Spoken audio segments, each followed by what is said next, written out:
À Valenciennes, la place d'Armes s'est déjà parée de jaune à un mois de l'arrivée du peloton. Le 7 juillet prochain, la ville accueillera le départ de la 3e étape du Tour de France, une première depuis 1984. Alors pour beaucoup d'habitants ici, pas question de rater l'événement. Oui, j'y serai avec mon père. On va venir voir l'étape et puis on sera content, il y aura du monde. Ça va être un moment convivial.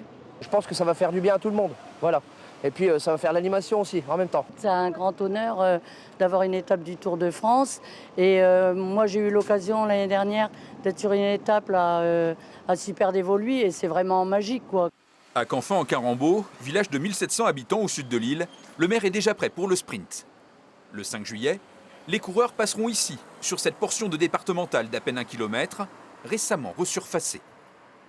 Je vais reprendre une expression de cycliste, c'est du billard. C'est 1 kilomètre, mais c'est un jour de fête. Un événement mondial qui passe dans une petite commune comme Canfin en Carambeau.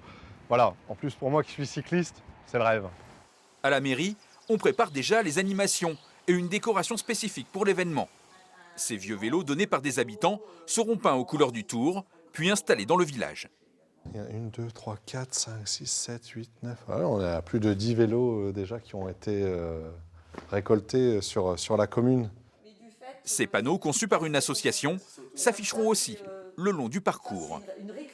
Celui qui se trouve là sera à droite, donc pour être vraiment dans le sens des coureurs quand ils arrivent sur le village. Ce sera avant le panneau Canfin en Carambeau.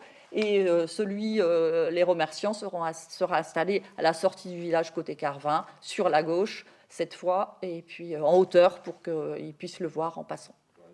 Dans les villages comme dans les grandes villes, la fête promet d'être belle. Alors celui-là,